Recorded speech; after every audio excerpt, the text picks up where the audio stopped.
স্বাগত জানাচ্ছি ডিবিসি খেলার দুনিয়ায়। দেশ বিদেশের খেলাধুলার নানা খবর নিয়ে আপনাদের সাথে আছি আমি তাই বনন্ত, এবং আলোচনা করতে আমাদের সাথে স্টুডিওতে উপস্থিত আছেন ক্রীড়া সাংবাদিক রিয়াসাদ আজিম। রিয়াসাদ, আপনাকে স্বাগত জানাচ্ছি। Thank you.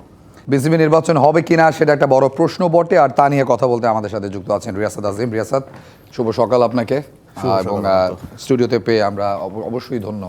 বিসিবি নির্বাচন হচ্ছে কিনা এটা একটা বড় প্রশ্ন হয়ে গেছে। কালকে যে ক্লাব সংগঠকদের সংবাদ সম্মেলন ছিল সেখানে আপনি উপস্থিত ছিলেন, এবং আপনি দেখেছেন একাংশ, অনেকে বলছে যে একাংশ ছিল, সব ক্লাব কর্তারা সেখানে উপস্থিত ছিলেন না। তারপরও যে কজন ছিলেন তারাই যদি নির্বাচন বয়কট করেন বা বাংলাদেশের ক্রিকেটের লিগ থেকে সরে যান, বাংলাদেশের ক্রিকেটটা একটা বড় সংকটের মধ্যে পড়বে বলে মনে হচ্ছে। আপনি কিভাবে দেখছেন? 48টা ক্লাব ছিল যারা সাইন করেছে, পরে আরও কয়েকটা ক্লাব গেছে।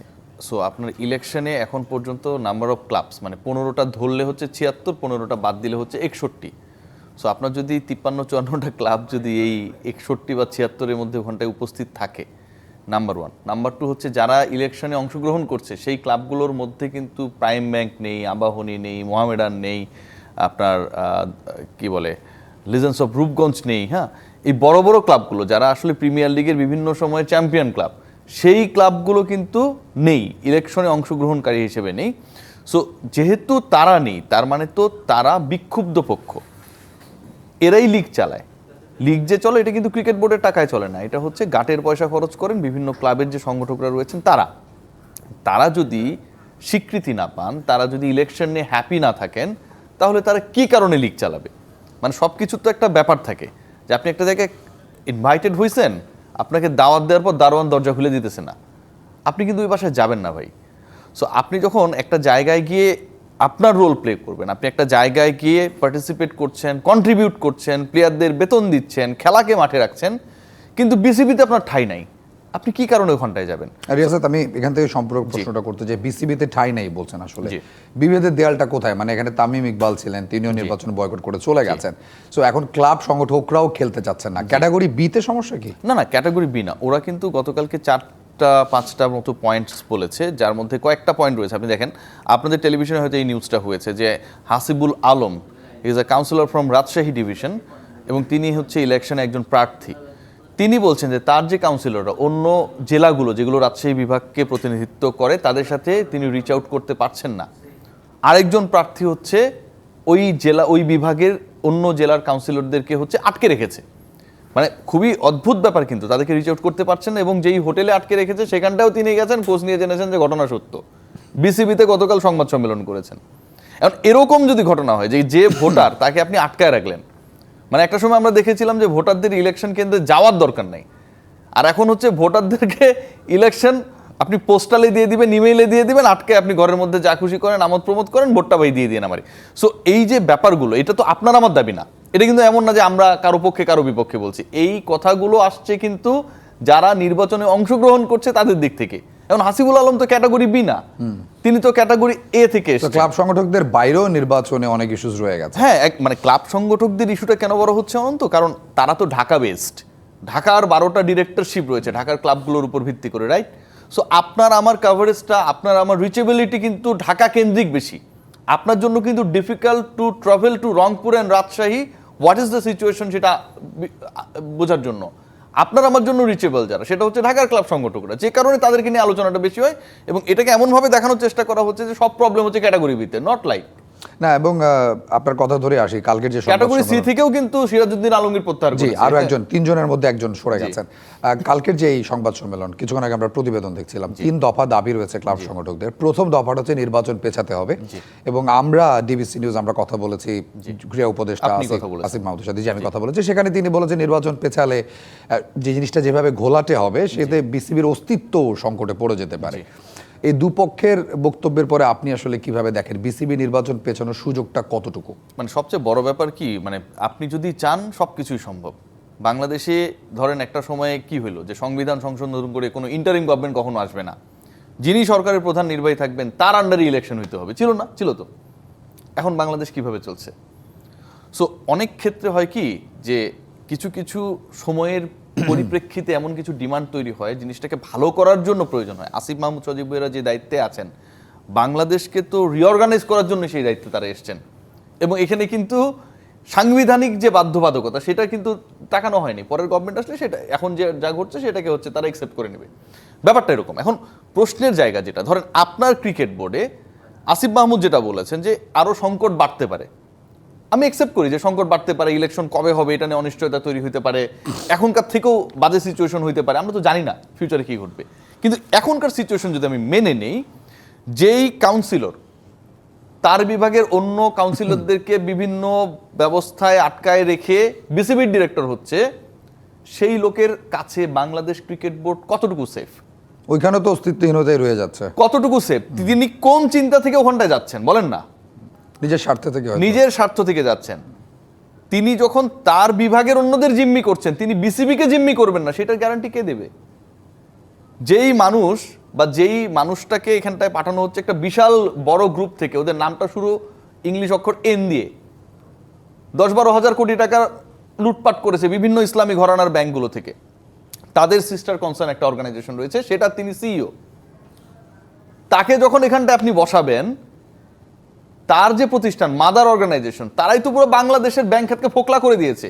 বিসিবির 1400 কোটি টাকার দিমাগ যে আমরা দেখাই, এটা কি সেফ থাকবে? সো আপনি চুজ করছেন কাকে? এরাই তো আসছে, এদের কাছে বিসিবি কি সেফ? আপনি এদের কথাও বলছেন, এবং আপনি যেহেতু নির্বাচন একদম মাঠে থেকে কভার করছেন, ভালো সংগঠক দেখেছেন? বা এক্স ক্রিকেটাররা তো আছেনই, আমরা জানি, ভালো সংগঠক চোখে পড়েছে দু একজন যারা আসলে নির্বাচনের মাধ্যমে আসতে চান বিসিবি পরিচালক? সংগঠক তো ধরেন অনেকেই আছেন যারা নির্বাচনের মাধ্যমে এখানটায় আসতে চান। ধরেন আপনি বুলবুল ভাইকে যদি আপনি বলেন, এখন বুলবুল ভাই তো এই নির্বাচনের মধ্যেই আছেন, ওনাকে তো আমি খারাপ বলবো না। বুলবুল ভাইয়ের অনেক কিছু নিয়ে আমার অবজেকশনস রয়েছে। বুলবুল ভাই সবচেয়ে যে আপনাকে ধরেন দুইটা খারাপ প্রশ্ন করছেন, আপনার ব্লগ মেরে দিছে, এগুলো ভাই এগুলো হচ্ছে একটা ছোট বাচ্চা চাইল্ডিশ অভ্যাস, এগুলো দরকার নেই তো। মানে আপনি একটা অনেক বড় জায়গায় আছেন, you have to accept everything. আপনি কিন্তু রাস্তার টোকাইকে গিয়ে জিজ্ঞেস করবেন, আপনি বিসিবি প্রেসিডেন্ট বুলবুল আপনি ব্লক খেয়েছেন? মানে আমি যদি আনসার দিতে চান আর কি বলবো। আমি এখন সম্ভবত আনব্লকড অবস্থায় আছি, মনে হচ্ছে সিচুয়েশনটা এরকম।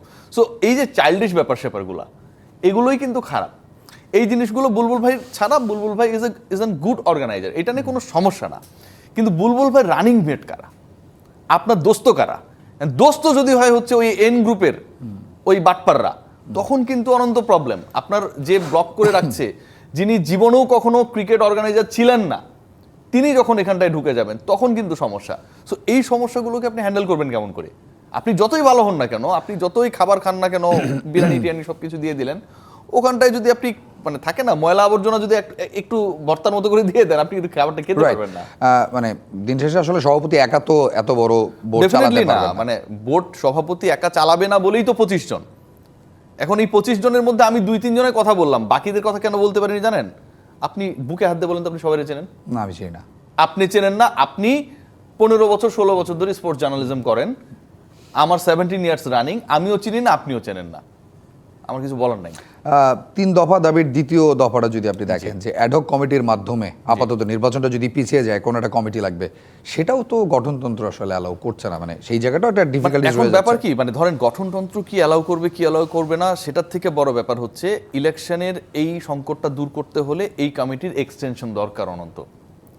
আপনি যেটাই বলেন না কেন, 3টা দাবিকে যদি আপনি এক জায়গায় রাখেন এবং তারপরে যদি আপনি একটা অ্যারো মারেন, সেই 3টা দাবির অ্যারোটার পরে যে জিনিসটা আসবে সেটা হচ্ছে যে রিশিডিউলিং অফ দ্য ইলেকশন, মানে আপনার ইলেকশনের তারিখ এবং ইলেকশনের প্রসিডিউরটাকে আপনাকে রিশিডিউল করতে হবে। হিসাব কিন্তু এটাই। আপনি অ্যাডহক কমিটি বলেন, আপনি এক্সটেনশন করেন, আপনি যেটাই করেন না কেন, এই ইলেকশন কমিশন যেভাবে ইলেকশনটা করতে যাচ্ছে সেটাকে রিশিডিউল করতে হবে, হিসাব এখানটায়। এখন এখানটা সবচেয়ে সহজ সমাধান যেটা হতে পারতো, আমি জানি না যে এগুলো কোন অবস্থায় যাবে, আইন আদালত আমি কম বুঝি, সেটা হচ্ছে আইসিসির কাছে যদি আমরা একটা এক্সটেনশন নিতাম, ধরেন 1 মান্থ 15 ডেজ, বুলবুল ভাই এই কমিটি থাকতো, তারা যে জায়গাগুলো নিয়ে হচ্ছে কমপ্লেন্টস রয়েছে সেগুলো নেগোশিয়েট করতো, এনশিওর করতো। আসিফ মাহমুদ সজীব ভাইয়া নিজে পুরোটা থাকে না যে পুলিশ কন্ট্রোল রুমে, আমরা ওই যে মুভিতে দেখতাম বরবাদ না কি জানো, ঠিক আছে, এরকম একটা অনেক প্লাজমা রয়েছে, সেখানটায় দাঁড়ায় দাঁড়ায় দেখে কোথায় কি হচ্ছে, স্বরাষ্ট্রমন্ত্রী এবং অন্যরা। তো আসিফ মাহমুদও এইভাবে একটা মনিটরিং সেল যদি তৈরি করতো, মানে ওইরকম কোনো রুমের মধ্যে ঢুকে না, তিনি চাইলে সবকিছুই করতে পারেন, যে কোথায় ঝামেলা হচ্ছে, কোথায় বদমাইশরা বদমাইশি করতেছে। যেই লোকটা ওই যে রাজশাহীর কথা বললাম, তিনি তো আসিফ মাহমুদের ইমেজ নষ্ট করছে। ওই রাজশাহীর ওই লোকের কিন্তু আপনি নাম জানেন না, আপনি কিন্তু ক্রীড়া উপদেষ্টার নাম জানেন, আপনি কিন্তু বুলবুল ভাইয়ের নাম জানেন, বদনামটা কার হচ্ছে বলেন না? সো ওই লোককে আপনার আনতে হবে কেন ভাই? যার আপনি নাম জানেন না, যে কোথাকার কোন সংগঠক আপনি জানেন না, টাকার জোরে সেই ধান্দাবাজি করতেছে, এটার জন্য কেন ক্রীড়া উপদেষ্টা তার নাম খারাপ করবে? এটা তো খারাপ লাগার জায়গা। তিনি তো অনেক ভালো কাজ করেছেন না? সো এই বদমাইশগুলোকে আসলে অ্যাকোমোডেট করাটা আমার কাছে মনে হয় যে খুব খারাপ হবে। আপনি 1 বছর ধরে দেখছেন ক্রীড়া উপদেষ্টা কাজ করছে এবং তিনি সেই বিতর্কিত 15 ক্লাব নিয়ে তিনি আমাদের কাছে একটা সাক্ষাৎকারে বলেছেন যে এই 15টি ক্লাবকে বাদ দিলে তামিম ইকবালের অনুরোধ ছিল সেটা যে যদি বাদ দেওয়া হয় তাহলে সেটা তার ক্ষেত্রে, তামিমের ক্ষেত্রে সুবিধা হতে পারে, এরকম একটা স্টেটমেন্ট ছিল। যদিও তিনি বলেছেন তিনি এক্স্যাক্টলি জানেন না তামিম কেন অনুরোধটা তাকে করেছেন। তামিম ইকবাল আমাদের বলেছেন তিনি আসলে এই ধরনের অনুরোধ করেননি, তিনি চেয়েছেন 15টা ক্লাব থাকুক। এই যে পাল্টাপাল্টি স্টেটমেন্ট, কোথাও একজনের কথাই তো গলদ রয়েছে, এইটা আপনি কিভাবে দেখেন? এটাতে আমি সবচেয়ে বড় ব্যাপার যেটা আমি বলতে চাই, মানে ক্রীড়া উপদেষ্টা এবং তামিম ইকবাল দুজনই আমার খুবই ক্লোজ মানুষ, সত্যি কথা। এটা আসিফ মাহমুদ সজীব ভুইয়াও জানে, মানে এইভাবে আমার মতো করে বোল্ডলিকেও বলবে না যে আমি তার কতটা কাছের। তামিম ইকবালও জানে আমি আপনার জন্য এই প্রশ্নের উত্তর দেওয়াটা কঠিন কিছুটা না। আমার জন্য প্রশ্নের উত্তর দেওয়া একদমই সহজ। আমার প্রশ্নের উত্তর দেওয়াটা খুবই সহজ। তামিম এবং সজীব এই দুজনই, ওকে আমি নাম ধরেই বললাম কারণ আমার ইউনিভার্সিটির ছোট ভাই, খুবই ভালো ছেলে, সত্যি কথা যেটা। এই দুজনই আপনার আমার ক্লাসিফাইড গল্পটা মিডিয়ায় বলার দরকার ছিল না। সত্য মিথ্যা যেই হোক, যেই সত্য হোক যেই মিথ্যা হোক, বুঝেন আমরা তো জানি না কে সত্য মিথ্যা বলছে। অনন্ত আর রিয়াসাদের মতো করে এইভাবে না বসা পর্যন্ত সামনাসামনি এটা আপনি কিন্তু মানে মেজার করতে পারবেন না যে আসলে কে রাইট কে রং, কে সত্য কে মিথ্যা। সুজন ভাই বলেছে না যে একটা নাটকের নাম, সুজন ভাই কিন্তু নাটকে অভিনয় করতো, তিশা নায়িকা ছিল, ফারুকি সাহেবের ওয়াইফ। তো নাটকে, সেটা বাস্তবে না। তো যেটা আমি বলছিলাম যে ইন্টারেস্টিংলি তারা যে কাজটা করছে কেউই ভালো কাজ করছে না। আপনার আমার গোপন বৈঠকের আলোচনা আমরা করতে পারি না, তার মানে তারা তো একটা ম্যাচ মেকিং নিয়ে আলোচনা করছিলেন যে কিভাবে বোর্ডটাকে ভালো করা যায়, রাইট? তামিম এবং আসিফ মাহমুদ সজীব ভুইয়া, রাইট? ঘটক ঘটকালি করে যে আপনার আমার বিয়ে হবে, বাসর রাতে কিন্তু ভাই ঘটক কিন্তু ভেতরে থাকে না, বুঝতে পারছি? বাসর রাতে ভেতরে থাকা মানে সব ফাঁস হয়ে গেল। এখন দুইজনে ফাঁস করে দিতেছে যে আসলে ঘটনা কি ঘটছিল। এটা কিন্তু খুবই কমপ্লেইন। আপনি বলছেন যে একটা সমঝোতার সময় অনেক ধরনের আলোচনা হতে পারে, এটা খুবই কমপ্লেইনিং। আমি কি বলছি, ঘটকালিতে আপনি অনেক কিছুই বলবেন, কিন্তু এটা কি আপনি কি এরপর আপনি দেখবেন নাকি কে কি করে? এটা কিন্তু খুবই কমপ্লেইন করার মতো ব্যাপার, এবং দুজনের ক্ষেত্রেই। জি, দুজনের ক্ষেত্রে। কালকেই তো নির্বাচন হবার কথা, এবং ক্রীড়া উপদেষ্টা যেটা বলছেন যে নির্বাচন পেছানোর সুযোগ নেই। 48টা ক্লাবের কথা বলছিলেন আপনি, আরো 3টা যদি হয় 51টা ক্লাব যদি সরে যায় বাংলাদেশের লিগ থেকে, এটা তো নির্বাচন হওয়ার আগেই বাংলাদেশের ক্রিকেট সংকটে পড়ে গেল। তো সবকিছু মিলিয়ে এই পরিস্থিতি থেকে উদ্ধারের উপায় কি? উদ্ধার অনন্ত, আমি বলি পৃথিবীর সবকিছুর সমাধান আছে, সত্যি কথা। মানে আপনি যদি চান সবকিছুর সমাধান আছে, এই উদ্ধারের সবকিছুই আমি মনে করি মানে এন্ড অফ দ্য ডে ক্রীড়া উপদেষ্টা হচ্ছে ক্রীড়াঙ্গনের অভিভাবক। তিনি স্পোর্টস নিয়ে অনেক ভালো কাজ করেছেন কিন্তু ক্রিকেট বোর্ডকে 10 জন ডাইরেক্টর নিয়ে রান করানোর ক্ষেত্রেও কিন্তু তার একটা বড় রোল ছিল। ওই সময় তো কেউ ছিল না, আপনি কাউকে ঢুকাতেও পারছিলেন না, তাই না? সো আমি মনে করি স্পোর্টস অ্যাডভাইজার তিনি যদি মনে করেন তিনি এটার একটা সমাধান বের করতে পারবেন। প্রবলেম যেটা সেটা হচ্ছে, ধরেন আপনি স্পোর্টস অ্যাডভাইজার, আপনি বললেন যে ঠিক আছে আপনাদের দাবি আমি মাইনে নিলাম, আপনারা যেভাবে চান আপনার কমপ্লেনগুলো শুনে আমি আমার মতো করে আরেকটা ইলেকশনের ব্যবস্থা করব অভিভাবক হিসেবে। এটা কিন্তু পলিটিক্যাল ইন্টারফেয়ারেন্স না, অভিভাবক হিসেবে ধরেন আসিফ এটা বললো। আরেকটা গ্রুপ যে এরপর শুরু করবে না যে না ও তার মানে কারচুপি করছিল আগের বার, এই কারণে আমাদের দাবি মেনে নিছে, তখন তো তার আবার ইমেজ সংকটে পড়বে। সো দুই পক্ষই কিন্তু কনফিডেন্সহীনতায় ভুগতেছে, না হলে কিন্তু সমাধান সম্ভব ছিল। আপনার আমার এই আলোচনার মাঝখানে আপনাকে কিন্তু উপর থেকে পিছের থেকে বলছে একটু পরে ব্রেকে যাবো। এখন আপনি তো 30 সেকেন্ড আগায় নিতেই পারেন, 30 সেকেন্ড পরেই ব্রেকে যেতে পারে, তাই না? অলরেডি বলে ফেলছে না, এটা কিন্তু মিউচুয়ালের ব্যাপার। কিন্তু ব্যাপারটা হচ্ছে যদি অ্যাটাক করে পরবর্তীতে যে তুই কেন 30 সেকেন্ড বেশি নিলি, তখন কিন্তু এটা ডিসগাস্টিং, এবং একই সাথে আপনার পার্সোনালিটি নিয়ে প্রশ্ন উঠবে। তো ক্রীড়া উপদেষ্টার সাথে কিছু করবে, অপরপক্ষ তাকে সেই কনফিডেন্সটা কতটুকু দিতে পারছে সেটাও একটা প্রশ্ন। আমরা ফিরে আসবো নিশ্চয়ই আপনার কাছে। খেলার দুনিয়ার সময় হচ্ছে ছোট্ট একটা বিরতির, ফিরে আসছি কিছুক্ষণের মধ্যে। স্বাগত আরো একবার, দেখছেন ডিবিসি খেলার দুনিয়া। আপনাদের সাথে রয়েছি আমি তাই বনন্ত, আমার সাথে রয়েছেন রিয়াসাদ আজিম। Welcome back. নির্বাচন নিয়ে আলোচনা তো চলবেই, যেটা সবচেয়ে গুরুত্বপূর্ণ প্রশ্ন এখন যে কালকে নির্বাচনটা হচ্ছে কিনা, এবং যেটার উত্তর আসলে আমার মনে হয় না যে সেটা যুব ক্রীড়া উপদেষ্টা জানেন, বা যারা এই নির্বাচনটা বয়কট করতেছেন তারা জানেন, বা আমরা জানি। আপনার কি মনে হয়? নির্বাচন যদি না হয় সেটাও যেমন ভালো না এই অর্থে যে আপনাকে তো রিশিডিউল করতে হচ্ছে, তার মানে আপনার এন্ড অফ দ্য ডে এটা কোনো একটা ভালো সিগন্যাল না স্পোর্টসের জন্য। আবার নির্বাচন যদি হয় সেটাও ভালো না, কারণ যেই ক্লাবগুলোর আলোচনা আমরা শুরুতেই করলাম একদমই, যে 52 থেকে 53টা ক্লাব যারা বলেছে যে এরকম যদি একটা বিতর্কিত ইলেকশন হয়, এটা তাদের ওপিনিয়ন, সেই বিতর্কিত ইলেকশনের পরে কোনো ধরনের লিগে তারা পার্টিসিপেশন করবে না। এখন একটা দেশের ডোমেস্টিক ক্রিকেট যদি অফ হয়ে যায়, এবং এটা হবে, আপনাকে আমি গ্যারান্টি দিচ্ছি এটা হবে। বিসিবি ধরেন অনেক কোটি টাকা আছে, 1400 কোটি টাকা আছে, হ্যাঁ, তারা বললো যে আমাদের টাকায় লিগ চালাবো, এটা হবে না ভাই। কেন হবে না? মোহামেডান খেলবে না, আবাহনী খেলবে না, অন্য দলগুলো খেলবে না, খেলবে না, প্রাইম ব্যাংক খেলবে না। ধরেন এখন এই দলগুলোর তো একটা নিজস্ব অর্গানাইজিং বডি রয়েছে না, পরিচালনা পর্ষদ রয়েছে। বিসিবি কি টাকা দিলে এরা টাকাটা নেবে? তারা কি খেলাবে? আপনি টিম পাবেন কই? বাংলাদেশের কোর প্লেয়ারগুলো এদের কাছেই রয়ে গেছে। এক্স্যাক্টলি। এবং যেই টিমগুলো খেলবে বা খেলবে না এই ডিসিশনটার মধ্যে রয়েছে, সেই টিমের পরিচালনা পর্ষদের লোকজনই তো গতকাল এসে বলেছে যে আমরা বয়কট করবো যদি সমাধান না হয়। তো আপনি যে খেলাবেন কি করে? টাকা আপনার থাকতে পারে, আপনি তো খেলাতে পারবেন না। আপনার অনেক টাকা আছে, আপনি রেস করতে চান, আপনার ট্র্যাক নেই, কেমনে করবেন? সো আমার কাছে মনে হয় হওয়াটা এবং না হওয়াটা দুটোই একটা খুব ক্রাইসিস মোমেন্ট তৈরি করেছে। বাট আমার কাছে মনে হয় গ্রহণযোগ্য সমাধান একটা খুব জরুরি, এবং সেই সমাধানটা ক্রীড়া উপদেষ্টা তিনি ছাড়া এটা কেউ সম্ভব না। এবং একই সাথে প্রতিপক্ষ যারা কাদা ছোড়াছড়ি না করে, কার কাছে কি ওই যে থাকে না যে অমুকের গোপন ভিডিও আছে, প্রায় বলে, ঠিক আছে, যে নান্নু ভাইয়ের কাছে ডমিঙ্গোর গোপন ভিডিও আছে, এরকম আলোচনা করতো পাবলিকে। সো এই আলোচনা থেকে দূরে গিয়ে কনফিডেন্সের জায়গা আসতে হবে। অন্তত কনফিডেন্সের জায়গা যদি না আসে কোনো পক্ষই, তাহলে বাংলাদেশের ক্রিকেটের জন্য সামনে খুব খারাপ সময় অপেক্ষা আছে। ফারুক আহমেদ রিট করেছেন, সেই রিটের পরে আবার জলটা খোলা হয়েছে, 15টি ক্লাব আবারও হাইকোর্ট নিষেধাজ্ঞা দিয়েছে। ফারুক আহমেদের ইনক্লুশনটাকে আপনি কিভাবে দেখেন? ফারুক আহমেদ যখন বোর্ডে ছিলেন, আপনি সবচেয়ে সোচ্চার ছিলেন তার কার্যকলাপ নিয়ে, এবং এখন তিনি আবারও বোর্ডে আসছেন, এবং কাল রাতে আমরা এমন কানাঘুষা শুনেছি যে তিনিও হতে পারেন নতুন প্রেসিডেন্ট। পুরো বিষয়টা আপনি কিভাবে মানে সবচেয়ে ইন্টারেস্টিং ব্যাপার কি, যে আমরা বিভিন্ন সময় বিভিন্ন মুভি দেখি, ধরেন হচ্ছে ধুম 1, 2, 3, রেস 1, 2, 3, ভুলভুলাইয়া, হ্যাঁ, তো এখানে কিছু কিছু ক্যারেক্টার আপনি দেখবেন যে কমন থেকে যায়, আসেই। তো ফারুক আহমেদ হচ্ছে এরকম ভুলভুলাইয়া একটা ক্যারেক্টার, আপনি ভুলে গেছেন আবার ভুলাইয়া দিছে, ভুলে যাওয়াটাকে ব্যাক করে আসে। হ্যাঁ, ফারুক আহমেদ দেখেন কি পরিমাণ এখানে একটা, আমি বলবো যে কাইন্ড অফ হচ্ছে মানে আমাদের বাংলা ভাষায় বলে বদমাইশি কাজ করছেন। তার সময়ে তিনি যখন প্রেসিডেন্ট, এই 15টা ক্লাবের নতুন গভর্নিং বডি হয়, কিন্তু মানে 5 আগস্ট 2024-এর পরে কিন্তু এই 15টা ক্লাব নতুন করে নতুন শেপে আসে, এবং সেই নতুন 15টা ক্লাব যারা কাপড় চোপড় পাল্টায় ফেলছে অলরেডি, তাদেরকে নিয়ে তিনি কিন্তু লিগও আয়োজন করছেন, লিগে অংশগ্রহণ করছে। তার আন্ডারে অংশগ্রহণ করা ক্লাবগুলোর ভোট যখন দেখছেন যে তিনি পাবেন না, তখন আবার এগুলোর বিরুদ্ধে রিট করছেন।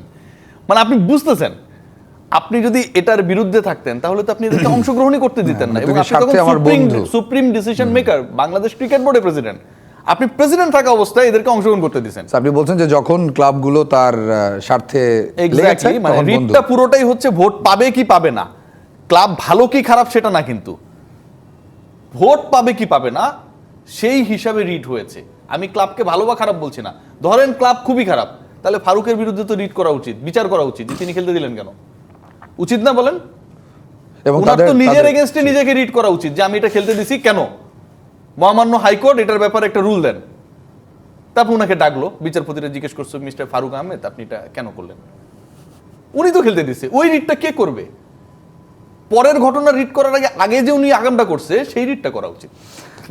সবকিছু মিলিয়ে মানে নির্বাচনের কারণে বাংলাদেশ এবং আফগানিস্তানের সিরিজটা আসলে আলোচনার বাইরে চলে গেছে। তারপরেও বাংলাদেশ 2-0 সিরিজে এগিয়ে রয়েছে, এবং দুটো ম্যাচই তারা অদ্ভুতভাবে জিতেছে। বাংলাদেশ আফগানিস্তান থার্ড টি20 আজকে। রিয়াসাত, আপনি বলছিলেন যে বিসিবি নির্বাচনটা যেন একটা মানে মুভি, বা যে মুভির সিকুয়েল রয়েছে, অনেক কিছু রয়েছে। বাংলাদেশের ক্রিকেট ম্যাচও কিন্তু যে কোনো থ্রিলার মুভির চেয়ে কম না। মানে সহজ ম্যাচ কঠিন করে হারতে হারতে আবার সেটাকে জিতে ফেলা, এক অদ্ভুত ইকুয়েশন বাংলাদেশ মিলিয়ে ফেলেছে দু ম্যাচে। বাংলাদেশ দলের 11 জন ক্রিকেটার এক একজন টম ক্রুজ, মিশন ইম্পসিবল, কি হবে কি হবে, একটা ব্যাপক ধরনের এক্সাইটমেন্ট কাজ করে, কিন্তু শেষ পর্যন্ত নায়ক ম্যাচটাকে জিতে দেন। টম ক্রুজ কেন বললাম সবাইকে, মানে এতগুলো টম ক্রুজ কেন, সবাই ছক্কা মারতে চায়, সবাই জেতাতে চায়, বুঝছেন? শেষ পর্যন্ত গিয়ে একজন আসলে ফিনিশিংটা দেন, নুরুল হাসান সোহান। সো বাংলাদেশ দলের এই মুহূর্তে আমার কাছে একটা মানে মনে হচ্ছে যে একটা রোগের মধ্যে আছে ক্রিকেটাররা, মানে সবাই হিরো হইতে চায়। সুজন ভাই হয়তো এটার একটা নতুন নাম দিতেন যে সবাই কেন হিরো হতে চায়, গতকাল যেমন বলেছেন কে সঠিক কে ভুল। বাংলাদেশ দল লাস্ট 2টা ম্যাচ যেটা জিতেছে, আমি পজিটিভলি যদি আলোচনা করি, দিস আর গুড এক্সপেরিয়েন্সেস, কারণ এরকম ম্যাচ বাংলাদেশ জিততে পারে না আসলে। এরকম একটা মোমেন্টাম তৈরি হওয়ার পর বাংলাদেশ হেরে যায়। শ্রীলঙ্কায় কাভার করতে গিয়েও সেটা আমি দেখেছি কলম্বোতে। সো বাংলাদেশ যে এরকম মোমেন্টাম ক্রিয়েট করার পর হেরে যায়নি এবং টানা সেটা 2 ম্যাচে, আমার কাছে মনে হয় দ্যাটস গ্রেট। পজিটিভিটির কথা যদি বলেন, প্রথম ম্যাচে আমাদের টপ অর্ডার খুবই ভালো করেছে। সেকেন্ড ম্যাচে আমাদের টপ অর্ডার ফেইল করেছে, আপনার 30 রানের মধ্যে 3 উইকেট চলে গেছে, 24 রানের মধ্যে করেছে। এবং মিডল অর্ডার এবং লোয়ার মিডল অর্ডার ফিনিশিং লোরে যারা রয়েছে তারা আবার সবাই ভালো করেছে। বোলিং ডিপার্টমেন্টের কথা যদি আপনি বলেন, Bangladesh doing very good. Last ম্যাচে আফগানিস্তান যেভাবে ব্যাট করেছিল পাওয়ার প্লেতে উইদাউট লুজিং এনি উইকেট, কিন্তু তাদের রান রেটটা পাওয়ার প্লেতে ভালো ছিল না, এবং সেটা খেসারত তারা দিয়েছে, শেষ পর্যন্ত 150 প্লাস করতে পারে নাই। আবার যদি প্রথম ম্যাচও আপনি দেখেন যে বাংলাদেশের বোলিং ডিপার্টমেন্ট কিন্তু যথেষ্ট আটসাট ছিল, দেখে রানটা চেজেবল ছিল। So many positive things, but একটা জায়গায় আমার কাছে মনে হয় যে যথেষ্ট খটকা লাগার মানে ইস্যু রয়েছে, যে কেউ আসলে দায়িত্ব নেয় না। ভালো করার পর শামীম পাটোয়ারি যেই শট খেলে আউট হয়ে যান, এটা দায়িত্বশীলতার ভূমিকা না। 18তম ওভারে যখন 2টা উইকেট চলে যায়, আননেসেসারি শট খেলে রিশাদ সাইফুদ্দিন যেভাবে উইকেট বিলিয়ে আসেন, এটা দায়িত্বশীলতার পরিচয় না। আপনার টিমের বেস্ট উইকেট কিপারকে আপনি আউটফিল্ডে রেখে দিচ্ছেন, আপনি উইকেটের পেছনে তাকে দায়িত্ব দিচ্ছেন না, এটা দায়িত্বশীলতার পরিচয় না। জাকের আলীকে অনেকে আপনি ক্যাপ্টেন হিসেবে কিভাবে রেট করেন? 10-এ 2, এর থেকে বেশি আমি দিতে পারছি না। কারণ আপনি তখনই ভালো ক্যাপ্টেন যখন আপনি আপনার জায়গাটা বেস্ট ক্রিকেটার আপনার থেকেও যদি কেউ ভালো হয় তার জন্য স্যাক্রিফাইস করবেন। এখন একজন ক্যাপ্টেন যদি স্বার্থপর হয়, উইকেটের পেছনে তিনি কি বাট আপনি সোহানকে কিপিং করাচ্ছেন না, এটা কোনোভাবে অ্যাকসেপ্টেবল না। একটা দলের একজনই কিপার থাকে এবং 20 ওভারের প্রত্যেকটা বলই তার কাছে যাওয়ার চান্স থাকে, এরকম একজন পজিশনের ক্রিকেটারকে আপনি তার রোলটা প্লে করতে দিচ্ছেন না। আমার কাছে মনে হয় এটা সাপোর্টেবল না। আমরা গতকাল একটা প্রতিবেদন বানিয়েছি, সেটা আই উইশ আপনাকে দেখাতে পারতাম, সময় নেই আমাদের হাতে। সেটা হচ্ছে বাংলাদেশ ক্রিকেটারদের অফ সাইডে না খেলার প্রবণতা।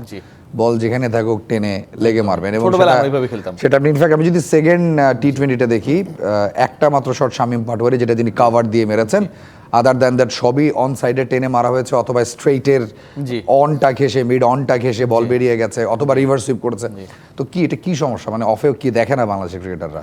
অফে বাংলাদেশের ক্রিকেটারদের মানে আমার কাছে মনে হয় যে ছোটবেলায় যে ক্রিকেটটা শিখেছিল, থাকে না যে ছোটবেলার শিক্ষাটা কেউ ভোলে না, ওই ABCD থেকে Z পর্যন্ত আপনি কিন্তু মনে রাখতে পারবেন, মাঝখানে আপনি কি শিখছিলেন এগুলো কিন্তু মানুষ ভুলে যায়। সো আমার কাছে মনে হয় যে তারা ওই রকম একটা মানে অনেকেই তো এখন ঢাকা বিশ্ববিদ্যালয়ে পড়ে আমরা যতটুকু জানি, কিন্তু আসলে ছোটবেলার শিক্ষাটাকে তারা ভুলতে চান না। আরেকটা ব্যাপার হচ্ছে যে বাংলাদেশ দলে অনেক ধরনের হাইপ ক্রিয়েট করা হয়। আপনি দেখবেন যে পাওয়ার হিটিং কোচ, হ্যাঁ, একটা বিশাল ডান্ডা নিয়ে ঘুরে, এখন আবার শ্রীলঙ্কায় গেছে নাকি সে, মানে খবর আছে কিন্তু। তো এটার কামটা কি বলেন? তিনি আসার পর ছক্কা মারার রেশিও কমে গেছে, প্রত্যেকেই হচ্ছে প্রত্যেক বলে ছক্কা মারার চেষ্টা করে। Seriously senior assistant coach Mohammad Salahuddin, উনার কাজটা কি? বিভিন্ন জায়গায় যে খবর রয়েছে, হাইকোর্টে রিড করতে পারে, এই কারণে বলছি, বিভিন্ন জায়গায় গুঞ্জন রয়েছে, সোশ্যাল মিডিয়া আলোচনা হয়, রেফারেন্স দিচ্ছি যে সোশ্যাল মিডিয়া আলোচনা হয়, যেন আমি মামলা টামলা না খাই, যে উনি ড্রেসিং রুমে পলিটিক্স করেন। এখন উনি পলিটিক্স করলে হয় এনসিপিতে যোগ দিক অথবা বিএনপিতে যোগ দিক। জাতীয় দলের একজন কোচ যদি ড্রেসিং রুমে পলিটিক্স করেন, সোশ্যাল মিডিয়া আলোচনা, এটা কিন্তু আমি বলতেছি না, উনি অনেক ভালো মানুষ আমার কাছে, এটা কিন্তু খুব খারাপ। ওনার পলিটিক্যাল ফিগার হইতে হইলে আমার কাছে মনে হয় যে ইলেকশন সামনে, মাঠে নেমে পড়ুক। সাইফ হাসানের ব্যাটিং কেমন লাগছে? মানে লাস্ট ম্যাচে খুব ভালো করেনি, 18 রান করেছেন যদিও, বাট 13 বলে 18 রান আমার কাছে মনে হচ্ছে খুবই ইমপ্রেসিভ। বাট সাইফ হাসানের সবচেয়ে বড় মানে বাংলাদেশ দল আসলে যে যেখানে থিতু থাকে, মাহমুদুল্লাহ রিয়াদকে বাদ দেওয়ার সময় বলা হয়েছিল কি, সে তো ওই পজিশনে ব্যাটিং করতে পারি, আমরা অন্য আরেকজনকে দেখতে চাই, ব্যাটার যে পারে ওকে তো ওখানেই খেলাবি তুই, ঠিক না? আরেকজনের দেখার দরকারটা কি? সাইফ হাসান আপনি দেখেন ভারত পাকিস্তান এগেইনস্টে ওপেনিংয়ে 50 মারলো, তাকে আপনি এখন নিচে নামাই দিয়েছেন। মানে এটা একটা পুরো মানে কি বলবো, মানে বাংলাদেশের ক্রিকেট বোর্ডে এবং ক্রিকেট বোর্ডের বাইরে মাঠে যে পরিমাণ জোকস হয়, ঠিক আছে, থাকে না যে আপনি চিমটি দিয়ে আপনি তাকালেন রাগ করে জাস্ট কিডিং, তো এরা যেরকম কিডিং করে, ঠিক আছে, এটা খুবই ডিসগাস্টিং লাগে, বুঝছেন? যে আমাদের দুই ওপেনার টানা দুটো ম্যাচ আসলে ভালো খেলতে পারে না, দুজনের কথাই বলছি, তানজিদ তামিম ও পারভেজ ইমন। তারা যদি 50 করেন 40 করেন, পরের ম্যাচে তারা 10-এর নিচে আউট হবেন, শূন্যও মারতে পারেন। এটা কি ধরনের রোগ? এটা রোগ না, এটা হচ্ছে তারা কনসিস্টেন্ট এই ব্যাপারে। মানে আপনারা তো ইনকনসিস্টেন্সি নিয়ে আলোচনা করেন, তারা কনসিস্টেন্ট। যে তাওহিদ হৃদয় কনসিস্টেন্ট, 50 করার পরে 3টা ইনিংসে রান নাই। তো বাংলাদেশের ক্রিকেটাররা কনসিস্টেন্সিতে বিশ্বাস করে এবং তারা জানে যে তারা দল থেকে বাদ পড়লেও যে কারণেই বাদ পড়ুক না কেন, আরেকজন যিনি আসবেন তিনিও আসলে আউট অফ ফর্ম হয়ে যাবেন, এবং কনসিস্টেন্টলি আমরা বলবো যে অমুক কেন দলের বাইরে, তারে ঢুকান। সো তারা কনসিস্টেন্ট। খুব বেশি কি বলবো যে মানে আমাদের পাশের দেশ ভারতে যদি আপনি দেখেন যে কোন লেভেলে ক্রিকেটটা চলে গেছে, আমাদের এই যে সৌম্য সরকার, মেহেদী হাসান মিরাজদের কত পরে শুভমান গিলরা তাদের ইন্টারন্যাশনাল ক্যারিয়ার শুরু করেছে, শ্রেয়াস আইয়াররা কত পরে ইন্টারন্যাশনাল ক্যারিয়ার শুরু করেছে, রাইট? অভিষেক শর্মারা কত পরে ইন্টারন্যাশনাল ক্যারিয়ার শুরু করেছে এবং নিজেদেরকে কনভার্ট করেছে। অভিষেক একটা সময় হচ্ছে আপনার লোয়ার মিডলে ব্যাট করতেন, নাও হি ইজ দ্য মানে মোস্ট থ্রেটনিং ওপেনার। সো আমাদের না ওই চিন্তাটা নাই, আমরা জাস্ট চিন্তা করি 20-30টা রান করব, 50 হলে খুবই ভালো।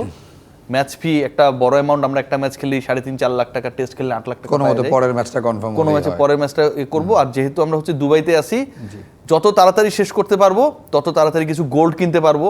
কাস্টমসে আসলে ক্রিকেটারদের কেউ কিছু জিজ্ঞাসা করে না, গোল্ডের দাম 2 লাখ ছুঁই। সবকিছু মিলে তাদের মাথায় আসলে ক্রিকেটের বাইরের ওয়ার্ল্ডটা চিন্তায় থাকে, ঠিক আছে? পাপন ভাই যাওয়ার পরে এখন কে প্রেসিডেন্ট, এরপরে কি হবে, এই চিন্তাগুলো আমার কাছে মনে হয় তাদেরকে বেশি করে। Riasat, thank you so much for your time. খুব শিগগিরই আপনার সাথে নিশ্চয়ই দেখা হবে। নিশ্চয়ই দেখা হবে।